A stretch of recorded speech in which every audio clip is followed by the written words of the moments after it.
wondering why you're here, who I am, why I'm doing this to you. So guess. If you guess right, I'll tell you. By the old gods and the new, I swear. You win the game. If you can figure out who I am and why I'm torturing you, and I win the game if you beg me to cut off your finger. You think I'm some sort of savage? If you think this has a happy ending, you haven't been paying attention. I win. Welcome to this podcast.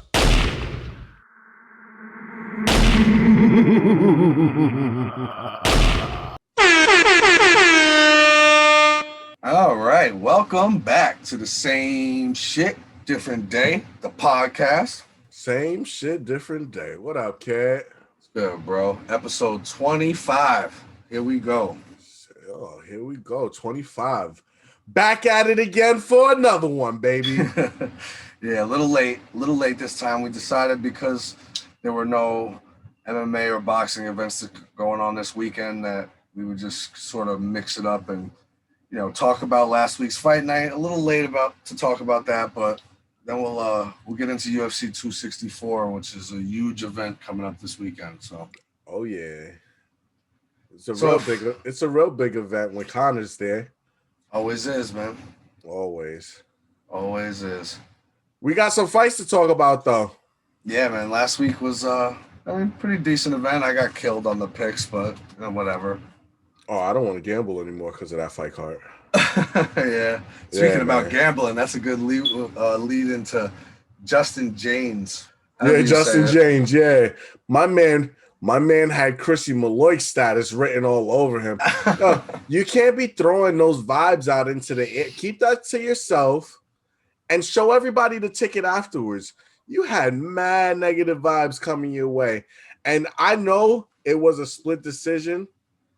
That wasn't no damn split decision. I don't know how he got a 30-27 because, I'm not going to say he got his ass whipped, but, yeah, you lost that fight, man. It wasn't that crazy of a decision. Yeah, it's tough for the kid, but I got to say that's a strong take. I didn't think about it. Like, what could he have done? I thought it wasn't smart, but, yeah, hold that. And if it doesn't work out. Yeah, man, keep that to yourself. You don't need that type of energy coming your way, man. He had haters throwing mad negative vibes his way. Yeah, I mean, well, he was even talking before the fight saying, like, his whole corner did the same shit. They were all betting their piece, so he really lost it all. Yeah, like, he got rid of the whole purse. That's rough. I thought I had a bad week last week. Yeah. Sheesh. Yeah, take that ass whipping first. I mean, what a shame, but you know what? There's something I respect about the betting on yourself. Yeah. Who knows? I guess. You better go get you a dub next time, kid. Yeah, stop fucking around now. Yeah, man. Put somebody to sleep. That's all. Yeah, easier said than done sometimes, but so rolling along, we had Renato Moicano bounce back with a sub over Jai Herbert. Bounce back. My man, he solidified his spot back into contention, bro. I guess. Maybe. You guess. I mean, I guess you could have that take because, I mean, Jai Herbert showed us who the hell Jai Herbert was. Thanks a lot, my man. But, I have a feeling it says more about him. Because here's my problem, right? I look at the way the fight went down, and essentially, Moicano, listen, no disrespect, and he didn't even just lay on him or nothing, but he saw the advantage in the grappling, and he said, I'm not going to do anything else here. I'm just going to do this because it makes the most sense. This is how I'm going to win this fight. And he went for the finish, and he got it. So all due respect. I just think to myself, is that really... Like, how can he implement that winning game plan? So since that was the most winning game plan he's had in his last 5 fights, how does he do that against the top of this division? He doesn't. He gets smashed. He needs something different. He needs like a slick submission game or some – I mean, he's been beat up a few times on the feet, so that's not where it's at. I don't know. I'm not trying to hate on a good victory. I think it just says a little bit more about Herbert than it does about Moicano. Damn, that's rough. I didn't think about it that way. I guess we'll see on his next one, right? Yeah, definitely. But that was you had him? You had him, right? You took him No, in the picks? I took Giant Herbert. You gotta be okay. I'm trying to be more respectful to these fighters. Yeah. It's kind of hard when you lose your own money on it. You kind of want to let them know how you feel. You know what I'm saying? Yeah, they don't give a fuck about your money. They lost their money too. True. You know? Fucking bitch ass.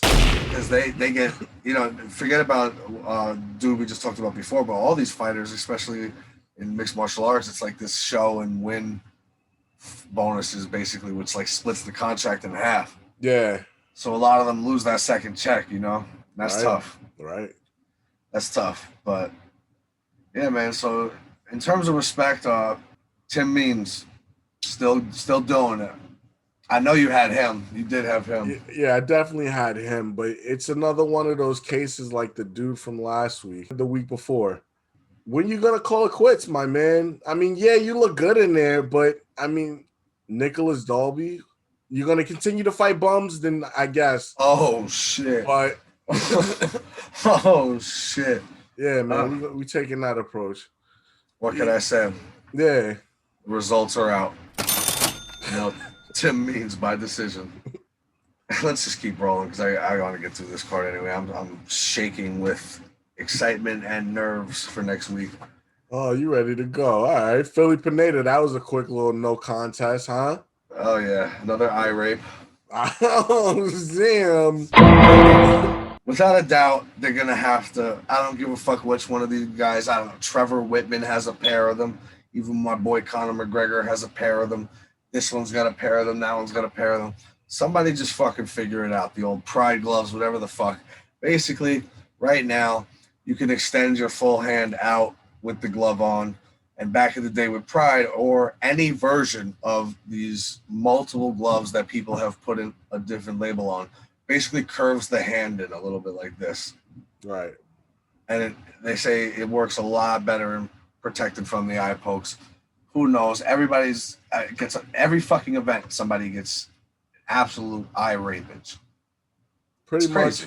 Yeah, pretty much. It's getting kind of nasty. But besides that, man, Philly, he was whipping that ass. Yeah. I mean, yeah, he was whipping that ass. I would have taken it. I had like I don't know, none this week in the pick. So, the one that I looked like I was cruising to. Right. There's an eye fucking again, but whatever. It beats that way. These last two, very interesting. Tanner Bozier looks like he stepped up for a better reason than we thought. With the bounce back, I guess, huh? Got to show a little bit more respect. Talking a little spicy last week. Yeah. I'm not impressed, though. Definitely not impressed. Once again, man, I just look like a fucking hater this week, but I just think it says more about OSP. You're a straight bum. Very true. I got a question. Should I be rolling out the red carpet to the retirement home? Roll it to somewhere. Yeah, man. Roll it to somewhere. He's got to go now, I think. Yeah, get the fuck out of here, bro. Go fight in fucking Bellator and be like the 8th ranked fighter over there or something. Spaghetti arm, Tanner Bozo on 2-week notice. Like, I don't know, man. Coming off of getting beat up by Andre Arlovsky, coming off of another beating a couple weeks ago, and you get cleaned like that in the second round? Yes, Gross. sir. Gross. And where was the speed advantage? I don't know. I mean, right before the fight, I saw like an article or some shit about him saying that he was just taking this fight at heavyweight and then he was going back down. And right off of that, I didn't like it. Yeah. See, my point last week was, even in the loss to the Big Bear Ben Rothwell, he still looked decent, I felt like, that night. It was a tough decision, but whatever. He looked a little fast. It was his first going heavyweight, and that's a big-ass dude. So, what the fuck is this wishy-washy, 1 foot in, 1 foot out? What are you even doing up there, then? What are you doing? What do you just got time to waste, bro? Right. Another one where his highlight of his career is he didn't lose to John Jones is bad. That's just because that was like the first fight they pulled John Jones off the Coke Bowl. Yeah. I love cocaine. He lost his edge. That was it. He didn't give a fuck about no Ovin St. Preux. Get the fuck out of here, bro. Go fight in Bellator. Shit is ridiculous. You look like a bum. Later, OSP. Yeah, man. Fuck that. And I guess, Tanner Bozier, respect, man. Stepping up on short notice. Kind of a blueprint of your career, though. Up and down, up and down. I think that's what I said the very first time when the Arlovsky fight happened. Right. And he's back up. We'll see. But OSP, it might say more about him, so I don't know.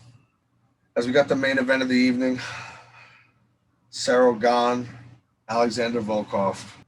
Another fantastic decision by our man Gane.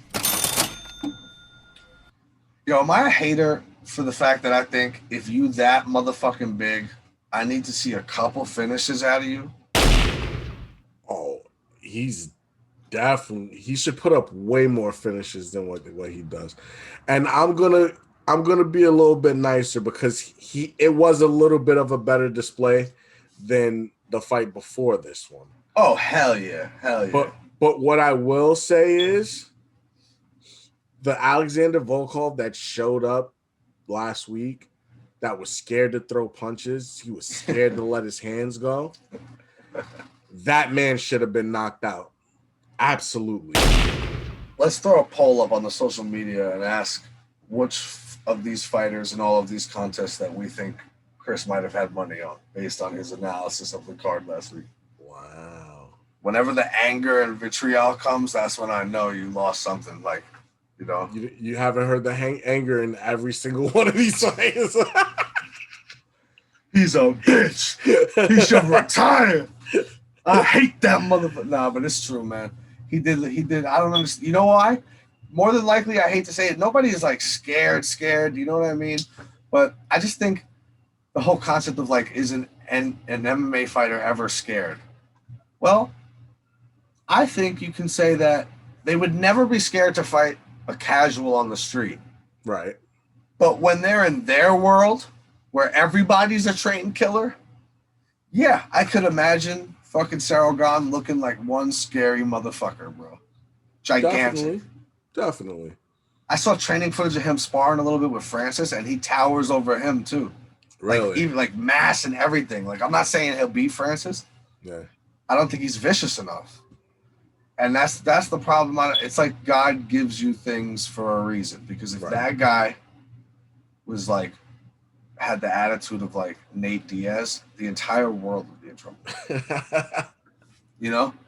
Like God had to make him a little bit of a teddy bear for a big dude, because if not, everyone's in trouble. Damn, son, disrespect, huh? But frankly, I think that's what separates Francis is a big dude, and I don't think he's a teddy bear. No, he's a monster out there. He's a monster. Streets. Yes, sir. And that's what I think will be the difference between them, is just that Gane just doesn't have enough fire, and you saw that in this fight. Another one, you're dominating him. This is different, like you said, from the Rosenstruck fight. You're dominating this guy. Yeah. Put a fucking stamp on it already. Exactly. Let's go. Exactly. Make your mark. As we roll along and wrap this card up, we talk about what's next, and I think it all connects. So why once again would a guy not have that fun? Like, why just come to work and make sure you get it done, Well, according to him after the fight, this was already talked about and offered, where they're basically, I think, trying to spite Jones and Ngannou all at once. I think they wanted to do the Derek Lewis versus Ngannou fight, and I think his team is like, nah, we want to wait for John Jones. I thought he got injured. No, I don't think so. He's not injured at all. I think he said he wanted a little bit more time, is what the story is on the street. Okay. But I don't know how much of that I believe. I think when it really comes down to it, they want the Jones fight. Right. Jones is playing fucking touch butt somewhere. Nobody knows what the fuck he's doing. The guy's just willing to waste more years. That makes a lot more sense, because I'm saying to myself, how is this an interim title shot? Like, what? Well, I think everybody's saying that. The shit happened 3 months ago. The guy won the belt. What the fuck are we talking about? Well, yeah, like, all right. Well, that story makes a lot more sense. That's just my opinion. Right. The word on the street is he's wanted a couple more months, and the UFC was like, fine, then we're gonna do an interim with Gane and Derek Lewis. And it's weird. And it's weird, but is that not the perfect person to line him up with to see what he's actually about. Is he gonna dominate him? Yo, can I promise you something? Oh, here we go. This will be one of the most boring fights you've ever seen. And I'm not just trying to live on the... I go against that. It is. It just lines up for it. I can see why. Because Derek Lewis, say what you want about him, he finishes dudes, all of that, I get it. Mm-hmm. But he's a lazy fighter. Mm-hmm. I mean, visibly. Like he'll be in a fight and he'll just grab his stomach and roll away onto the cage, like visibly. But then he'll throw back something vicious. So yeah, at any moment in the fight, he could throw something vicious that knocks this fucking beanstalk down. But then we've seen what Gane did in his last two. So you know he's conservative. Yeah. And my point about this fight was, if he was already told, win this fight, get the interim belt with Derek Lewis, why risk anything? Just do what you need to do. Use your length, keep your distance, keep your size to keep them in some fear to stay back, and get you to the interim belt. So what's going to be any different now in this next one, where what he knows is he's going to have to just put a workman's effort on Derek Lewis, who tends to fight a little lazy sometimes anyway. And he knows he's guaranteed, if he walks away with the interim belt, he's guaranteed to get the next title fight. It doesn't matter if it's a boring decision. It's fucking perfectly lined up. Episode 25, Derek Lewis, round 1 KO. Oh, shit. Okay. Mark that shit. Will do. Damn. I mean, let's get it. I like it. I just don't believe it. I don't think this guy will put himself in the position. That's my problem. I think that conservativeness backfires. I think Lewis comes out and fucking takes his head off. Maybe. Hopefully Derek Lewis is coming in like an animal, but I don't know, man. He tends to sit around a little bit too. I don't know. He's a big dude. If him and Francis were enough to kind of stall each other, and I feel like nobody stalls Francis, but this dude Gane is already fighting stalled, basically, just to get it in, just to win it. Right. He's like, I don't know, he fights like a guy who knocked a bunch of people out on his way up, won the belt, and then got conservative to keep it. Like, this is like his 5th, 6th, and 7th title defenses. So he's just like doing having the workman's effort. And that's what bothers me. And I hate to say it, but it's almost like I'm prejudiced against how gigantic he is. It's like, no, you should be plastering people off the fucking fence, Right. Like that cornerman should be crawling over to save them. Like, what are we talking about here? And you're not doing anything. Like, you're beating people up, but you're not stamping nobody. Can we get one stampage? You're like fucking 6'8", cutting to get to 265, bro. Come on, stamp somebody. It's true. Talk about stamping. How about your boy Joe Schilling? Oh shit. Yo, can I just say that I am so with Joe Schilling on what he did. I don't give a fuck. And I'm just disgusted at what this world has become. This fucking guy is actually looking to sue him now. Pussy. Oh, man. And, I know, the way fucking society is nowadays, I'll be looked at as a fucking piece of shit for even saying it. But it's like, if you ever lived, you never have been in a bar and dealt with that situation before. Maybe it wasn't even a bar. Maybe you were in fucking high school and it was at a house party or in the fucking woods. But you got that one real jerk-offy, way too drunk, loud. Oh, brother, this guy stinks! In a restaurant, they said homeboy was throwing out racial slurs left and right.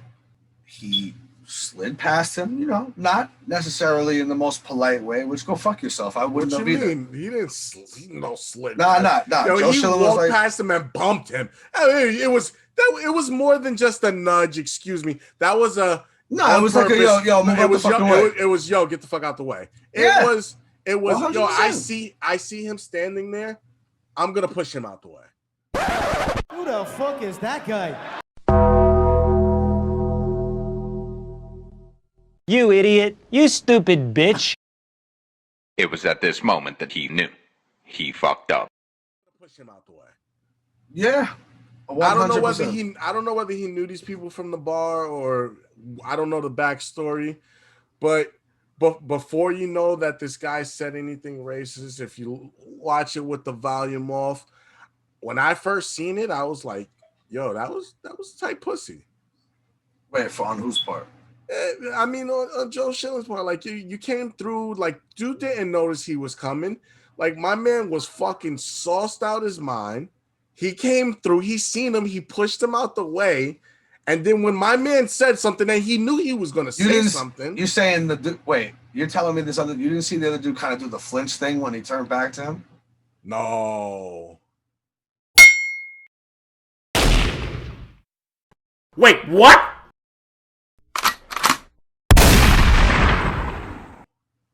Slow it down. Try to rewatch it, yo. I'm telling you. Joe Schilling walked past him exactly. He flinched at him? Exactly as I would have done too. If the guy was already being a loud jerk off, you could just see it by his energy. Yeah. I'd have walked by and gave him the arm, like, yo, just because you don't want somebody swinging their arm, doing some dumb shit and hitting me in my nose, and then I got to knock you out. So I'm going to just give you I've done it in the club before too, bro. Yeah, but just he walked towards him on purpose. Yeah, there's the other narrative, right? And here's the question I have, right? I don't even want to say this because I don't want my man to get in trouble, but it's like, why they was recording that? Why? Why was the why? I mean, if the guy was being like a little jerk off racist, somebody could have just been recording him. Could have. I mean? True. Very true. Very and just true. Caught some gold footage. You know. Good out. But if I'm gonna be real, and I still don't think we should get in trouble. I still think you get in trouble. But if I'm gonna be real, just because I know what I would have done. You know what I'm saying? If I was there with my wife, my girl, whatever. We were there, some friends. He's disrespected. He's saying fucking stupid shit. Yeah. All right. I'd have been like, yo, pull out your phone real quick, yo. I'm gonna run to the bathroom. I'm gonna come back and let's just see if he do something. If he do something, I'm gonna knock him out. You can tell because Joe Schilling, while a trained fighter and I'm sure short fused, he already had it in his mind that those punches were coming, bro. There wasn't enough time, but that all being said, the guy when Schilling turns and faces him, the guy does. I don't give a fuck. Nobody can convince me different. He almost makes a flinch, yo, and I'm telling you. And then he just took his head off. He flinched enough that I felt it. I was like, yo, if he had made that same flinch in front of me that close, yeah, I'd have hit him too. See, I guess I got to rewatch it. But absolutely, regardless, if you're being a fucking jerk off in the club, you deserve it. And yeah, bro, let's be honest. Let's not act like, let's just be real with the audience here. When we were 23 years old, if we was in that bar, we was there with both of our wives. At the time, they would have been our girls. And that dude was there acting stupid. We would have been on video jumping him in the bar. Double Heineken to the head. Unnecessarily. The quotes would have been like, yo, but I feel like either one of them could have probably beat him up by themselves. Why did they jump him? Because that's what we do. One would have been coming with the right. The other one would have been coming with the bottle. So about bang, he would have called both of them shits. We would have kicked him a couple fucking times. And it would have been a wrap. That's it. Listen, fucking people, when the fuck ever happened to consequences? That's my question. Yeah, it's very true, man. We live in a different society, bro. You're going to sue him? You get to just say and do anything nowadays. Yeah. Back in the day, you used to have to answer for that type of shit. That's what the fuck I'm talking about. Where is that? Yeah, where is it? And it's changed everything. That's why people talk so reckless nowadays, because you can't just go smack the shit out of somebody. Exactly. And you know what's crazy? They all say like, oh yeah, it's really to end all the bullying and da da da da. No. You've increased it. Yeah. Because now they feel like they could do anything. They could bully your kid in school, and even if your kid decides one day I've had enough and gets up in the classroom and fucking stabs a pencil into that kid's hand because he's been torturing him for 3 years. Well, guess what? He deserved it. But nah, he's crazy. Yo, he's definitely crazy, bro. You gotta tell him, just click him on the jaw, put him to sleep. All right, and guess what? In my day, the stabbing the pencil through the hand would have God. That would have been the crazy. Now, this guy. Now, the click of his jaw is the crazy. That's the same reaction they have to if he just turned around and slapped him and said, yo, enough is enough. Stop talking to me like that. He'd be kicked out of school. Are you kidding me? I don't understand it anymore. And I feel like it helps the bullying because now these little cunty cocksuckers get to go home and bully you on the internet and say whatever they want. And if you came into school and whipped that ass, you'd be looked at as a monster. It's true. Fuck out of here. I'm with Joe Schilling. That guy had the wrong energy that night. Listen, this is not the movies. How many times have I told you? This is not the movies. That looked actually kind of like the movies, but it wasn't. Yeah. Stop. I don't know what he was trying to do. I think it looked like he was probably trying to fuck the girl he was with at the bar. He thought he was tough and slick, had his fucking button up rolled up. Yep. And have less energy like that when there's a trained killer in the room, bro. Because what if he feels like slapping you around? You heard? But everybody thinks they can just get away with shit. Fuck out of here. It's always somebody crazier than you, my man. And he didn't come on. Look at that guy. That guy wasn't no crazy. Yeah, nah, definitely not. He was just fucking sauced up in there. Yeah, he was. But he was one of them jerk off dudes. You know what I'm saying? Trying to impress us, some floozy ass girl and shit. Like, get the fuck out of here. Speak about the lady like that. She did nothing wrong. She was a slob. She tried to. She was a slob, and to fucking associate herself with a loser ass dude like that, she deserves it. He deserved it. Fuck out of here. I bet you one thing, lawsuit or not, whatever ends up happening, I bet you one thing. My man will say, excuse me, the next time somebody brushes past him at the bar. Oh, I'm sorry, sir. Yeah. I'm sorry. Am I in your way? The next time that fucking third Corona comes out, he's going to think twice and say, maybe I don't want to get stupid tonight. Life lessons, baby. Shout out to Joe Schilling, yo. Fuck that dude. Fuck that stupid drunk idiot. Oh, shit. Anyway, let's get back to the good stuff. UFC 264. Yo, these shits just be flying through. I felt like it was a little while ago. Like they announced this fight and already we're here. 6 months, man. 6 months. It's one thing. No matter how this turns out, I just have to say it is a fucking treat to get 2 Conor McGregor fights within a 6 month span. Woo. It's true. It's been years. It's been Very 5 years since we've seen him do something like that. It's like, wow, all right, let's see. And let's start at the bottom. I got 6 fights on the card here. No disrespect to the ladies, right? Because I kind of did skip a big fight with the ladies on the prelims and one of the main card fights as well. Yeah. Well, we know how you feel about I. Oh yeah, I fucking hate Jessica I. Damn, son. I absolutely fucking hate her. Yeah. I love it. I mean, I don't mean to be disrespectful, but I just feel like, I don't know, man. Don't quote me on the number. It's just a feeling in my heart, but it's like 80%, 85% of women's fights go to decision. Right. And I can just tell you that I think both of those fights are going to decision. I would never pick Jessica I don't give a fuck if they put a dusty mop across the cage from her.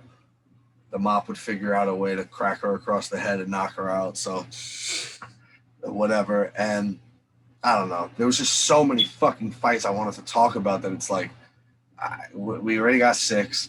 It's no disrespect to the women. I love the women fighters. And you already know how I feel about Amanda Nunes. Greatest of all time, despite the gender. Does not matter. Nobody has the heads on the plaque like fucking Amanda Nunes. So very true. But before we even get started on the card, we did have 2 dropouts that were pretty significant. I wanted to mention Luis Smolka dropped out against Suga Sean O'Malley, which we'll discuss again down the line a little bit because there is a last-minute step in there. Nice. And then, you know how I feel about Kevin Lee, right? Yeah, it's unwarranted, but go for it. Can't fucking stand him. Yeah. I think Sean Brady was about to stamp him on the fucking canvas anyway. Oh. But of course, the guy who has what it takes to beat Khabib, the guy who thinks Conor should fight him, in quotes, said only him. What the fuck are you talking about, bro? The thing to beat Khabib. Tony Ferguson mounted you, you fucking idiot. Shut up. Anyway, his bitch ass is backed out of another one. I don't know, maybe he wants to finish his fucking head tattoo that he got, like a jerk off. I hate Kevin Lee. Fuck that guy. All right, let's kick it off with fights that are actually happening. Nico Price and Michelle Piera Yo, that's gonna be a treat. Yeah, that's gonna be a scrap, yo. Nico Price is a tough motherfucker, man. And this Fiera guy, you know, he's like a fucking circus act in the octagon, but he's the ballerina in there, bro. Yeah, I mean, I saw his coach doing an interview, and you know, I get it. He's like, people think it's just gimmicky, but at the end of the day, like, nah, we actually believe he's gonna be champion. Yeah. I mean, he is actually pretty, like, when he throws the strikes and he attacks, he can be pretty vicious. I'm not gonna lie. But champion, I don't know about that. I think it's just too many theatrics. I don't know. That shit is cute until you get to the very top, and then you're kind of in trouble. So I just wish he would just stop and cut the shit. It's like MVP. He could be decent too, but he plays around so much. You want to keep doing that, you're gonna have to keep fighting contestants out the crowd like you have been for your whole career. I agree. If he could stick to a game plan, I think he could pull out. I could think he could pull out a decision, but it's just something in me makes me think that he's gonna do something stupid, slip up, and he's gonna get caught. And that's what I'm going with. Yeah, you going with? I'm going with Nico Price. Yeah, it's a tough one. My problem is, Nico Price is a dog. Tough as they come. I just think that might come back to hurt you in a fight like this because, yeah, the guy plays too many games and shit, but Nico Price is sort of willing to take damage. Right. And, you know, there's a part of that you need to have as a great fighter at any level where you put yourself into some risk positions so that you can land a great shot. Yeah. And I just think that's kind of dangerous. I don't know what the odds are looking like on this fight. Pereira, -160. Wow, so is Nico going to be your underdog of the week? Yo, let me tell you something, honestly, let me tell you something, motherfucker. All right. I can't even do it. Yeah, he's the underdog for the week. Nah. I'm not doing it. I love it. Let's do it. Let's do it. Nah, man, I can't. Nah, that's it.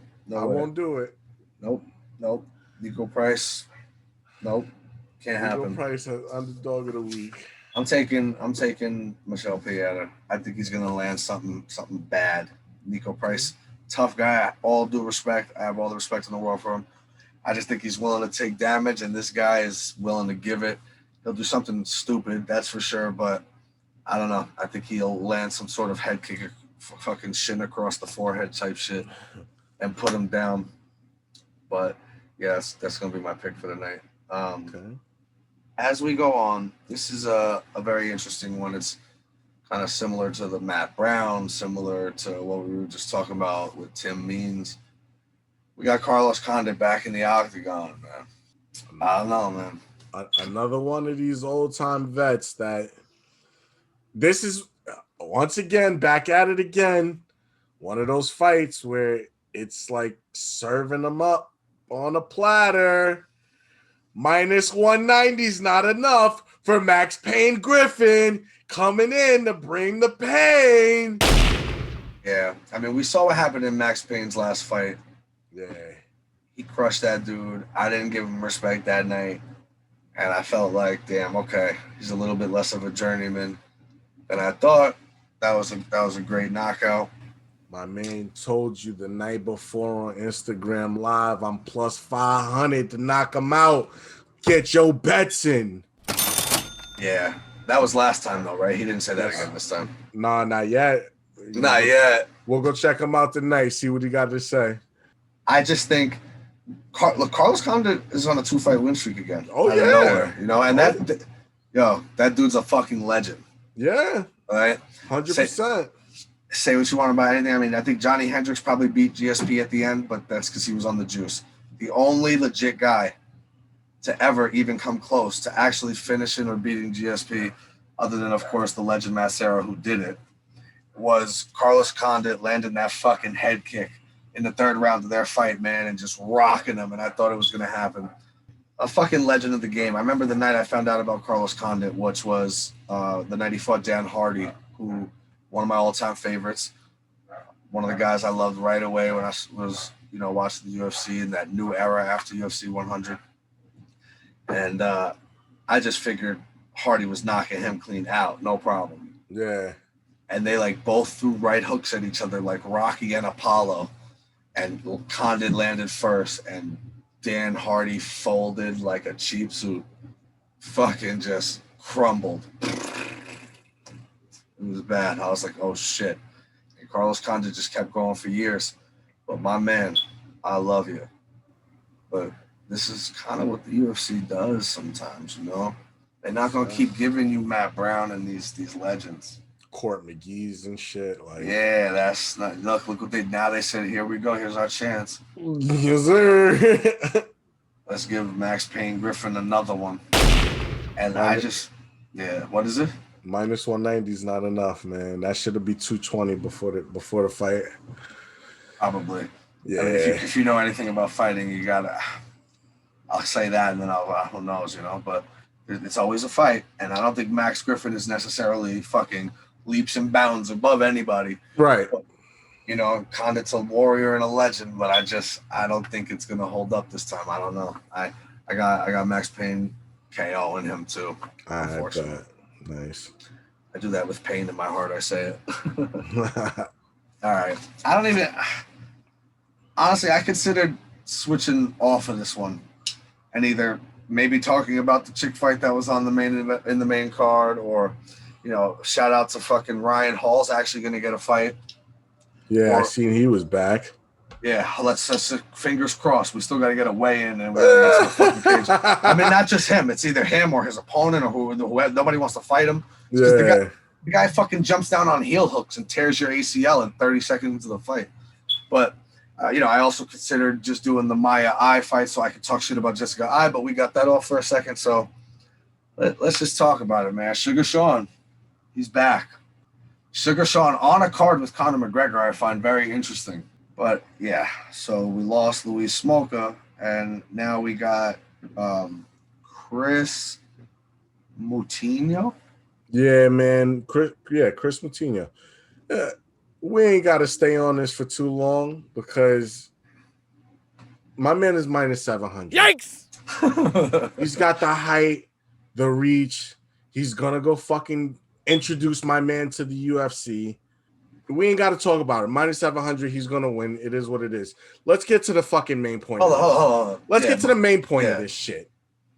That was some bitch ass shit he did, yo.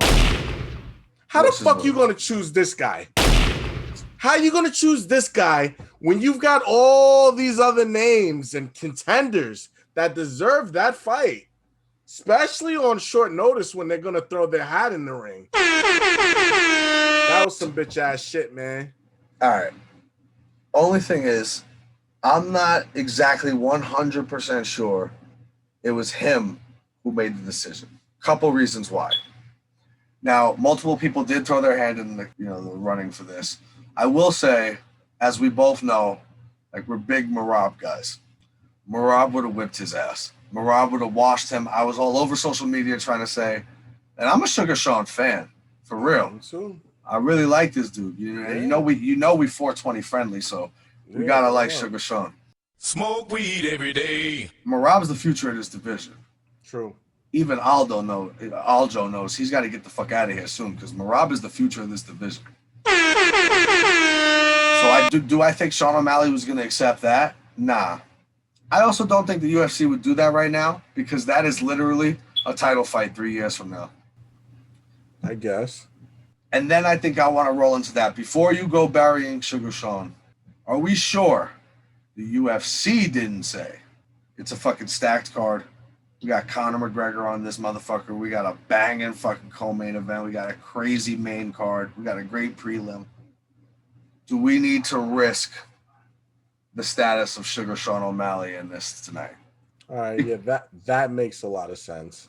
Because frankly, this, and no disrespect to this kid, and you never know. The world has been shocked before. But this kid ain't even a fucking killer in like the regional scene. Like he's like 9-4 on like a 1-2 fight win streak. Yeah, he's on a 2-fight win streak. A 2-fight win streak? Who the fuck is that guy? He's gonna fight in the main card against Suga Sean O'Malley. I want to see, like, he better be like 12-0 with 6 KOs, bro. What the fuck are we talking about here? This guy's a lamb.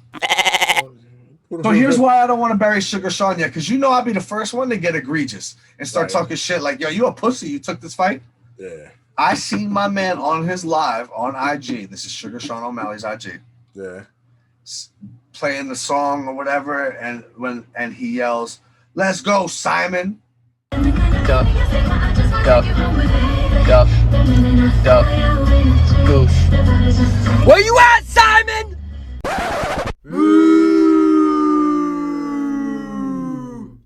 And from what I was told it was him accepting the fight with Ricky Simone. Now I could fuck with that a little bit. I like that fight too. Don't sleep on Ricky Simone either. That's almost like Marab light. Yeah, never. That's like the difference between an American wrestler who grinded his whole life and a Russian. Like Marab's the Russian, you know, and Ricky Simone is like the American. Like he could be there, but he didn't have to like wrestle bears and eat out of fucking stone bowls and shit.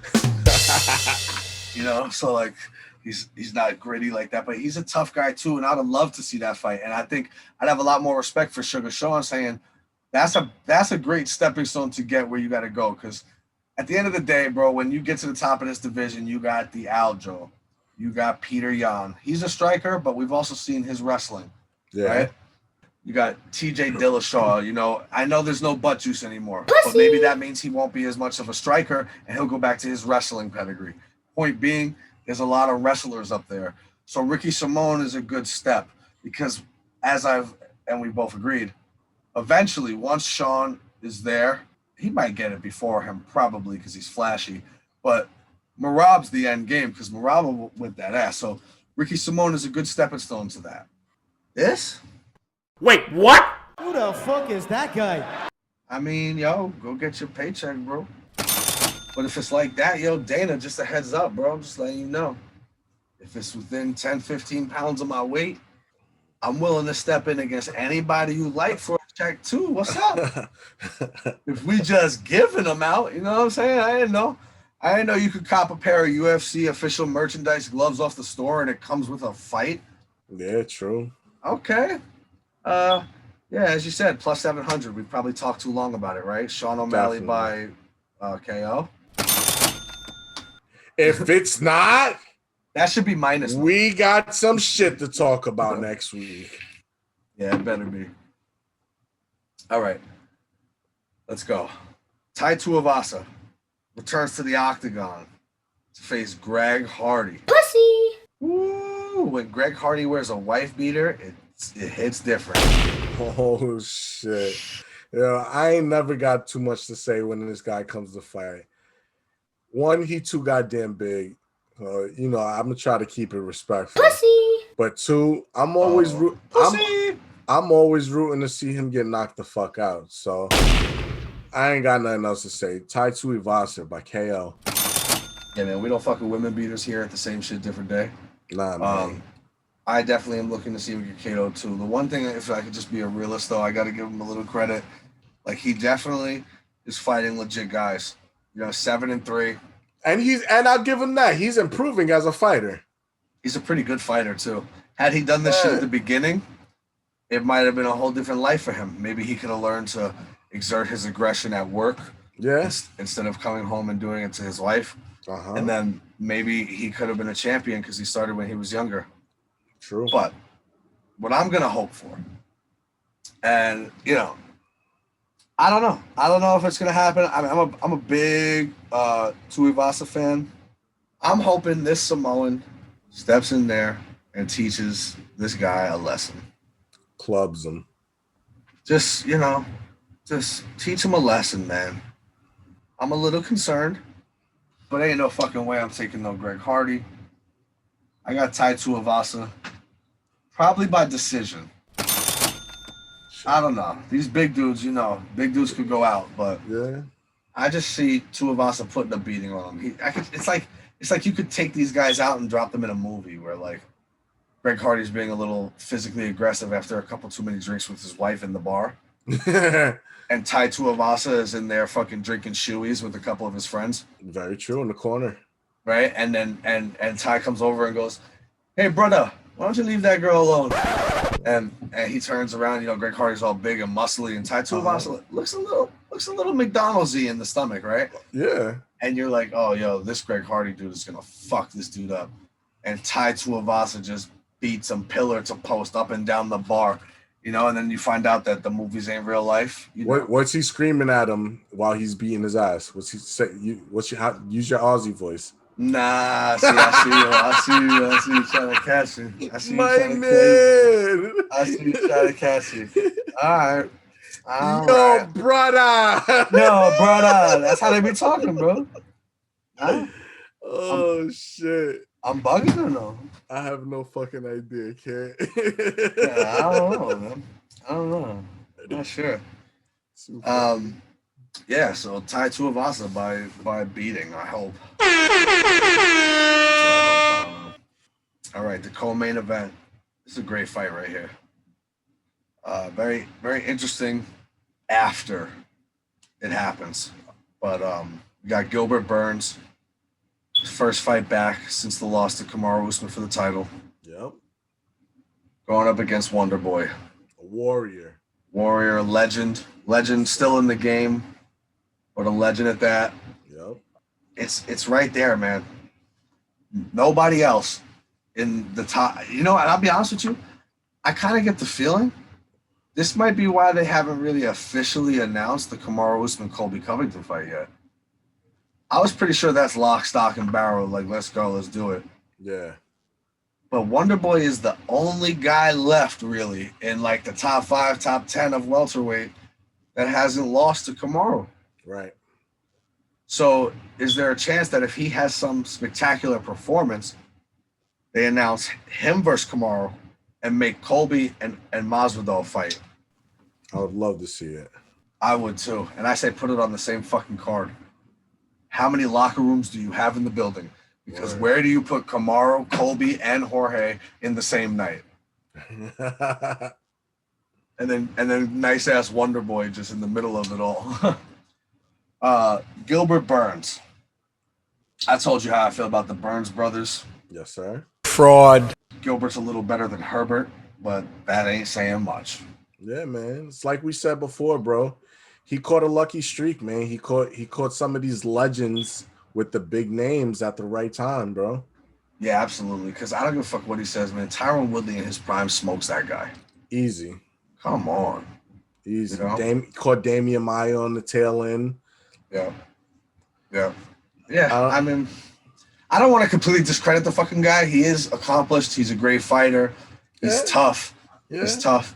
And don't get this twisted. This could go either way. This is a very close fight. I bet the odds on this are fucking near even. No. You sure? Thompson, minus 160. Interesting. Yeah. Interesting. Man. Yeah, I'm going Wonderboy. I am too. Only thing that scares me, yo, is the fucking Anthony Pettis loss. Yeah, it was a while ago, but that was an anomaly. Yeah. That was an anomaly for both of them, frankly. Oh shit. It was an anomaly for Wonderboy getting knocked out that way. It was an anomaly for Anthony Pettis to win a fight. Wow. Yes, sir. Asshole. What a shame. I met Anthony Pettis once at Barclays, but You're goddamn right. still, come on, dude. He's getting beat up multiple times in the PFL already. What the fuck is going on here, man? Not a good look, kid. Jesus Christ almighty. He's like a running back at the end of the career in the NFL. Like, why'd they let that guy go? Then 4 games in, you're like, that's why. Exactly. That's what happened. Okay, I get it now. Yeah, man. I mean, I listen, I might be betting with my heart here. Right. But I got to see Wonderboy win this fight. I got to see him get that title fight. And I actually think he would present a lot of problems for Kamaru Usman. I'm no longer willing to really give up to anyone yet that they'll beat Kamaru Usman. After what I've seen, he's just proven me wrong too many times. I've had to give him some if you can't give that guy some respect after the knockout on Jorge. Right. Yeah. You're just never going to give him respect. He can fucking come up and slap Jesus. You wouldn't give him respect. It doesn't matter. It's true. So I'd love to see Wonderboy go over there. And honestly, I just want somebody to force Colby and Masvidal to fight. I want to see that. I want to see how that turns out. Also, you got Leon Edwards. I forgot to bring up Leon Edwards. What does that say, Leon? Exactly. I forgot again. Fucking Nate Diaz might be closer. What the fuck are we talking about here? Oh, shit. All right, Wonderboy. Sorry to say, but once again, I think I wanted to put the stamp on him, but I think it may go to decision. Yeah, I totally agree. Gilbert's a tough guy. Decision. Yeah, definitely. And Wonderboy, he plays in and out, you know? Yeah, exactly. He'll rock him, though. He'll rock him one time at least and drop him. Watch. I can see it.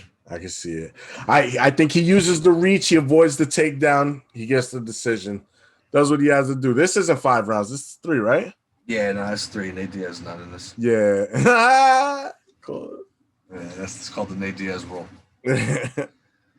Okay. Main event of the evening. Let him know. The trilogy. Mm-hmm.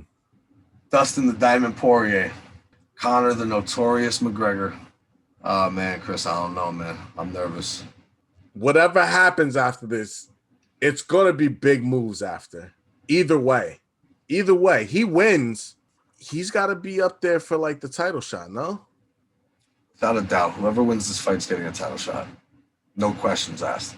You got to do Gaethje versus Chandler for a #1 contender fight. Stop screaming Justin Gaethje's name. I love Justin Gaethje, but Justin Gaethje's last fight was once again getting emasculated by Khabib Nurmagomedov in front of his parents. Yes. This man said, I don't want to break your arm, so I am going to take my extremely short little legs and I am going to triangle choke you like I am Anderson Silva. And I almost did it to you at the end of the first round. Sorry about that. I didn't realize time had run out. Let's just get it done in the first minute of the second. That's all. Justin Gaethje needs to come back and get a fucking win. What are we talking about here? And I know that that's the guy wearing the Conor McGregor shirt and hat and who's definitely going to be screaming for a Conor McGregor title shot after just one win in 5 fucking years. Well, no, the Cowboy fight of January of 2020, but okay, so of a year, but before that, fucking 2016. So it's like, but Dustin Poirier is, in my opinion, the rightful owner of that spot. Yeah. So if Conor knocks him out, that's only right. The winner, listen, they're not turning. They can't turn either one of these guys down for a title shot after this. That's what I'm saying, bro. It's going to be big moves either way because he wins, he gets that title shot. But what happens if he loses? What do you think? Oh, man. I think it depends on how he loses. I think he walks away into the sunset. Into that big money sunset. I don't know. Here's my thing. You always have the Nate fight. Even if he loses. You can't say he don't have the Nate fight if he loses, when that would put him at 5 or 6 losses and Nate has 14. What the fuck are we talking about here? Right. The Nate fight is always there. But KO'd again would be tough. Submitted would be tough too, but I don't know. I mean, to the blind eye, I guess you could say he seems to be okay with submitting a little more. Yeah. Like a neck crank to Khabib. Right. Even the Nate, I think if he were to tap, he'd probably do the Nate fight again. And Nate would be like, yo, you fucking tap like a bitch again. And then he'd be like, yeah, but I'm going to tap your fucking head off the canvas. And we would just get that one.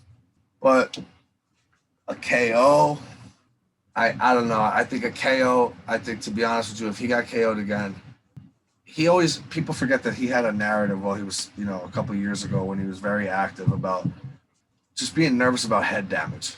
Yeah. What that means. And actually, if you will recall, Nate and Conor were supposed to fight at UFC 200.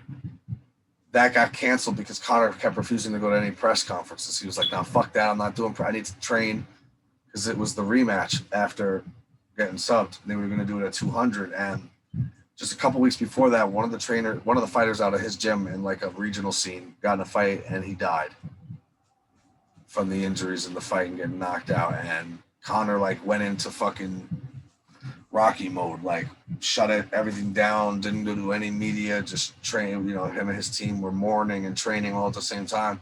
Yeah. And the UFC ends up bumping him out of the fucking card because he refuses to do any, and then that's why they end up fighting at UFC 202. Gotcha. I think he is very concerned about that, always has been. The thing about it is when you look at a lot of his fights coming up, I mean, he just washed people. He barely got hit. He was never getting hit. But now when you add it up a little bit and you look at it, I think he's always a humble guy in victory or defeat. Say what you want about him, but even after he plants all those head off the canvas, he says he deserves a rematch. He never gives it to him, but that's just because things moved on. Right. He's always humble, and I just think I could see him sitting there saying, "I'm not gonna.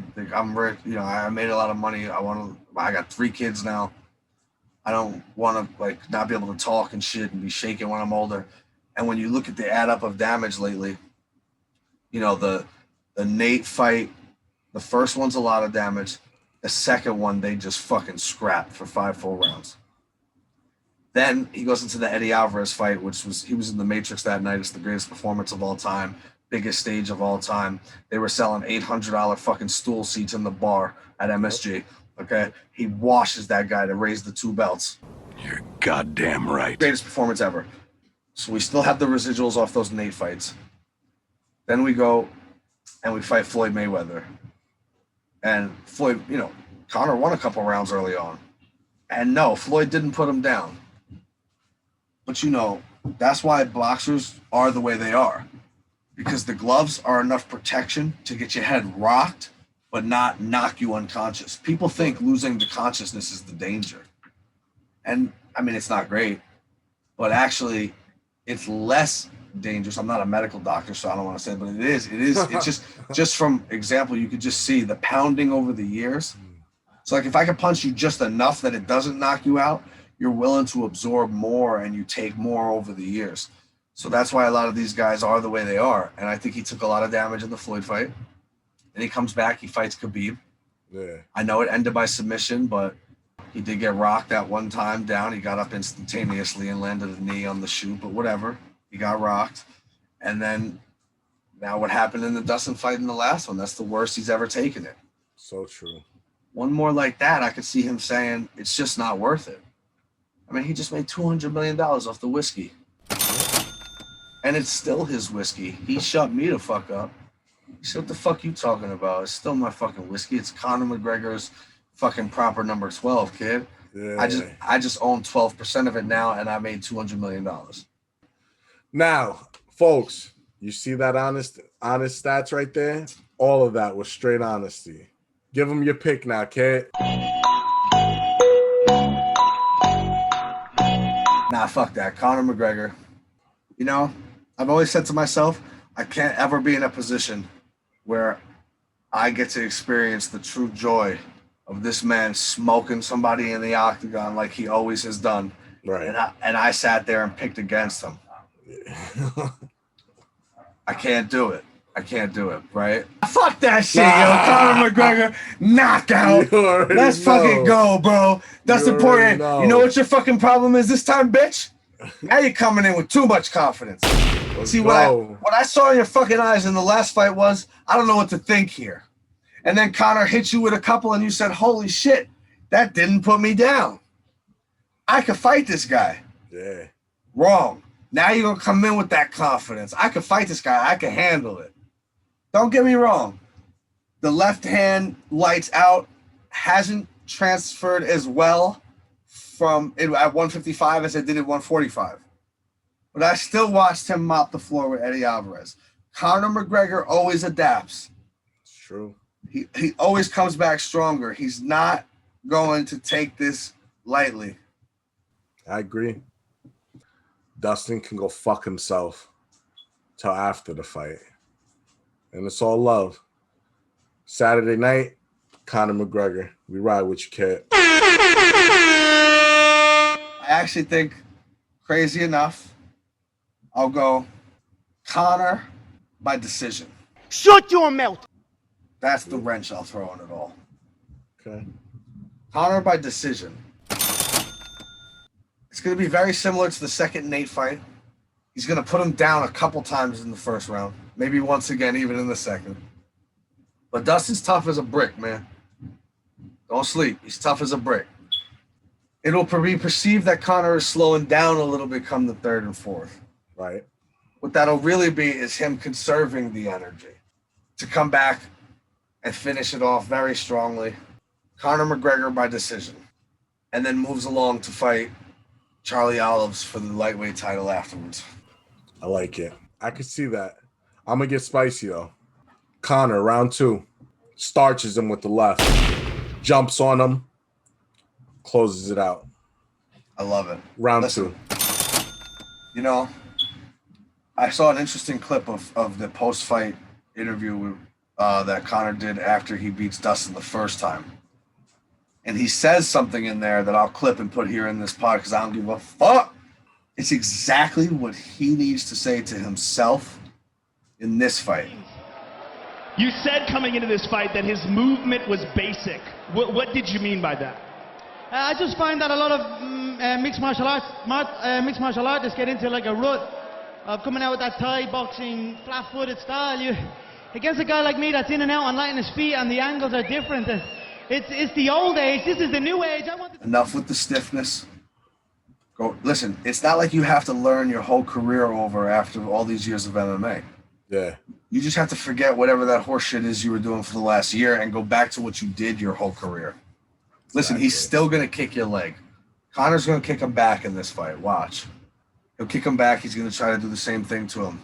You may even crazy enough see a switch stance from Conor, which I don't think you will, but you got to see some bouncing. Throw the legs again. Yeah, man. Well, it's just, like whatever. He was training to, it's kind of excusey, but he said he was training, he was fighting Pacquiao next. Fuck all that. It's back to your yard to get the respect. He's going to try to take you down. You already know that.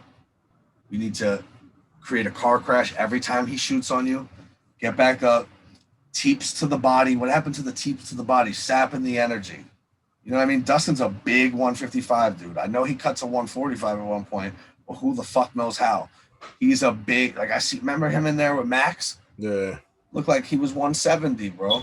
Yeah. And I heard, and Dustin's out of his own mouth in his interview with Brett Okamoto said he asked to have this fight at 170, but Conor and the UFC said, nah, 55 for sure. Yeah, of course he didn't want to do the extra cut. He's getting bigger and bigger as the time has gone on. Probably weightlifting and shit. But time to sap that body again. Time to be a master of distance.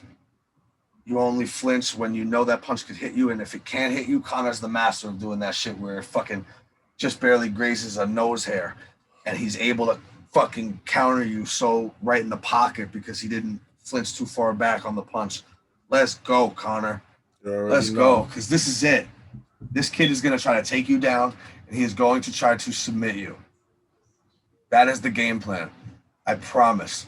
I am not in the gym, but I fucking promise that is the game plan. He ain't even going to throw that many leg kicks at you, nothing. He's going to wait for you to throw a leg kick, and his game plan is to catch it and take you down. I promise. Let's go, man. It should be throw the leg kick high. Cap him off his fucking eyebrow, bro. Let's do it. Shit. Let's do it. UFC 264. We're going to get this one out a little early because we're a little late. Like I said in the beginning, we kind of mixed up the 2 weeks, but we want to give this one time to sit there and get some love because UFC 264 is a big event. Yes, sir. Back at it with the crowd. Oh, my God. Lit. Conor with the crowd, man. It's going to be lit, man. Let's fucking go. Let's go. I am so fucking excited. We got to get up for that one. Might have to do some video recording, some content recording during the card to see what our reactions were like.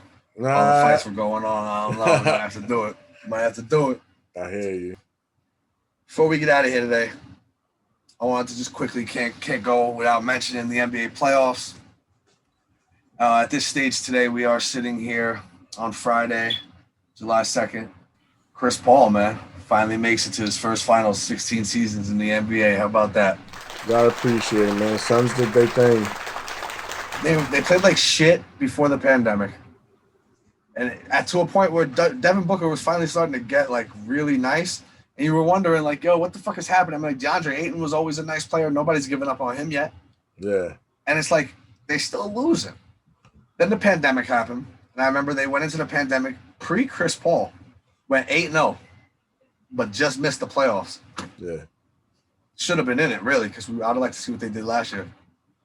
And Chris Paul made that move, smart move.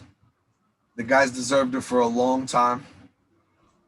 And, I mean, how fitting that he does it against the Clippers on their floor. How about that? How about that, bro? How the fuck you like them apples? Shit is crazy, man. I mean, I like CP, man. You know, that dude has been in a lot of tough situations. And I gotta say, you know, I'm the first one to call people on their shit. Like, yo, enough is enough. Do it, bro. Right. Do it. And you know what? I've been calling out motherfucking 7-footers all playoffs, asking them in a league where you got PJ Tucker and Clint Capella playing center. Could we fucking could we dominate? Could we throw some body on somebody and get fucking 18 rebounds and 32 points? No, nobody can. Your man Brook Lopez did last night.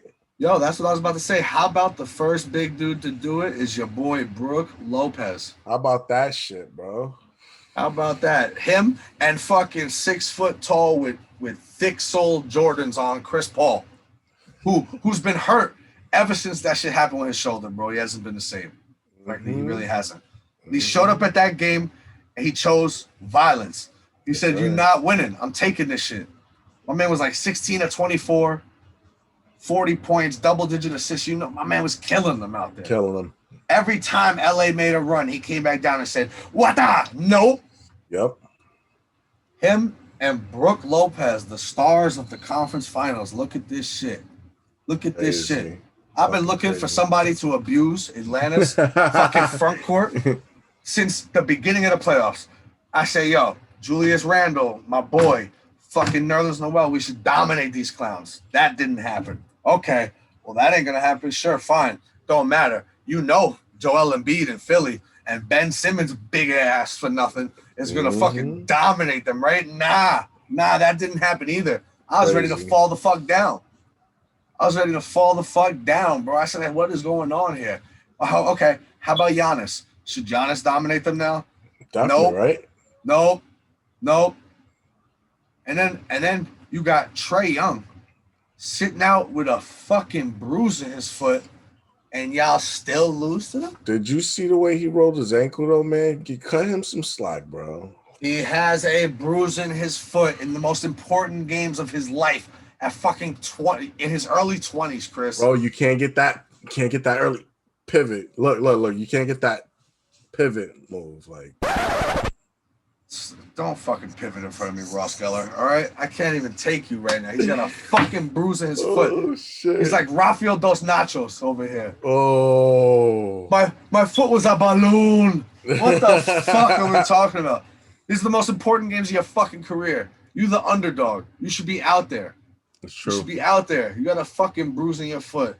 And Giannis, this motherfucker gets hurt, get an MRI, shit come back normal. This motherfucker missed a game too. What a soft generation, yo. I can't. I can't with them. All of them. It's been an ugly playoffs of nothing but who's going to stay healthy. Who's not going to get hurt. But then what happens? Your boy, Brook Lopez, shows up and says, yo, ain't nobody 7 feet tall over here? Oh, shit. So you saying I shouldn't take them threes back there? Oh, shit. Wait, so if I go over by the rim right here, I could just do this? Oh, shit. Snatch that shit right out the air from everyone. Shit. If Giannis don't come back in this next game and do the same exact shit and more. Yeah, bro. Please. Is he coming back? I don't know. At this point, I hope Atlanta wins. Oh, shit. I want the easiest path for Chris Paul. And I know that you took Phoenix in your picks, and I took Milwaukee, but I only took Milwaukee because I feel like that's what should happen. Because even if Milwaukee gets through Atlanta, which is not guaranteed, but if they do, I know Phoenix is tough, man. I get it. They've played so great. And DeAndre Ayton is a problem. Big time. But, yo, nobody, I'll emphasize again, nobody should be able to guard Giannis Antetokounmpo on that team. Nobody. Jay Crowder is not big enough. DeAndre Ayton is not fast enough. Nobody should be able to guard him. Their two best players are in the backcourt. Yeah. You are 7 feet tall, the most athletic person on the court. You need to be dunking your nuts in motherfuckers' mouths like you are walking around as a teabag. You understand? Serving up English breakfast for everybody. Dunk, dunk, dunk in your mouth. Brooke Lopez just put 40 on Atlanta. You come back, you put 45 on Atlanta, and then you go to Phoenix, and you let them know what's up early. Yes, sir. Early. Yo, shout out to Drew Holiday. He played a great game. Oh, this guy. Chris Middleton, you know. Listen, Drew Holiday's that dude, bro. You keep sleeping, but if I can recall, I believe it was Drew Holiday and the Milwaukee Bucks that sent those bitch-ass Brooklyn Nets home now, wasn't it? Ooh. Now, wasn't it? My man taking shots. Let me ask you something, yo. So KD goes to a Mets game and a Yankee game all in the same week. Who's his PR firm? You? Fraud. Nah, not at all, bro. Yo, stay at Yankee Stadium, you snake. And the place to be, that's all. Stay there at Yankee Stadium, and do me a favor, Brooklyn, and do me a favor, all of you dirt sheets. Put Kyrie Irving. If Brooklyn don't want his ass no more, put him on the other 28 teams in the league and leave us the fuck alone, because we don't want nothing to do with him. He hopping right on the train right over him. Nothing. Get the fuck out of here. No right way. On the train right over. No way. You want to trade for him? I'll trade you for him. You can have Tom Thibodeau's socks. Game worn and used. That's it. That's what you can have. Savage. Fuck out of here. And he could play for the Westchester Knicks. Oh, that's a treat. I'd be there. Yo, shout out to Chris Paul. Early. Giannis, Trae Young. We gonna want to see something soon, bro. Let's go. Yeah, big names got to do big things. Let's see it.